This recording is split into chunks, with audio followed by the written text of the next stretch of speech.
નમસ્કાર મિત્રો, હું છું Bhavesh Tak, diamond worker union vice president.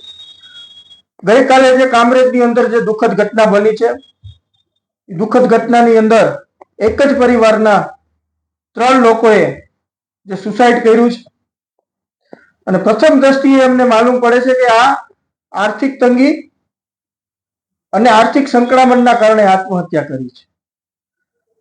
આ સાથે ગુજરાતના મુખ્યમંત્રી સાહેબને હું કહેવા માંગુ છું કે સાહેબ, આ સામૂહિક આપઘાતના બનાવો બને છે. હીરા ઉદ્યોગમાં કારીગરો આપઘાત કરી રહ્યા છે. ઈ વગરના 2 કારીગરોએ કાલની તારીખમાં સુસાઇડ કર્યા છે. કુલ મળીને જ્યારથી તમે કમિટી બનાવી છે, એ કમિટી બન્યા પછી પણ કુલ મળીને 9 કરતા વધારે રત્ન કલાકારોએ સુરતમાં આપઘાત કર્યા છે.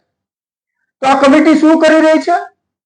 રત્ન કલાકારોને માત્ર ને માત્ર વોટનો ઉપયોગ કરી અને તમારી સત્તા ભોગવી રહ્યા છો. રત્ન કલાકારની વેદનાઓને સરકાર સમજે અને પોલીસ તંત્રને પણ કહેવા માંગુ છું કે જે આપઘાતના બનાવો બને છે એનું સાચું કારણ બહાર આવે અને સરકારને માલુમ થાય કે આ ભયંકર મંદીની અંદર રત્ન કલાકારો જે પીસાઈ રહ્યા છે, ભયંકર મંદીની અંદર જે રત્ન કલાકારો 1.5 વર્ષની અંદર 70 કરતા વધારે રત્ન કલાકારો જે આત્મહત્યા કરી છે, એ આત્મહત્યાના કારણો તટસ્થ રૂપે બહાર આવવા જોઈએ અને એ બહાર આવે પછી સરકારને પણ એનું સંજ્ઞાન લેવું જોઈએ અને જે આ કમિટી બનાવી છે તાત્કાલિક રત્ન કલાકારોને મદદ કરવામાં આવે અને તાત્કાલિક રત્ન કલાકારોને મદદ કરી આ આપઘાતના બનાવો જે બને છે એને રોકવામાં આવે એવી સરકારની અપેક્ષા રાખું છું.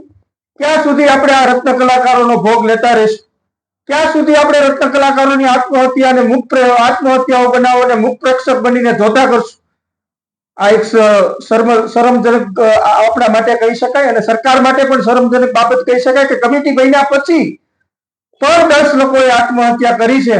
તો આ બાબતે સરકારે જાગવું જોઈએ અને માલિકોએ પણ જાગવું જોઈએ કે રત્ન કલાકારોની દરકાર લેવા આગળ આવે અને રત્ન કલાકારોની મદદ કરવા માટે આગળ આવે.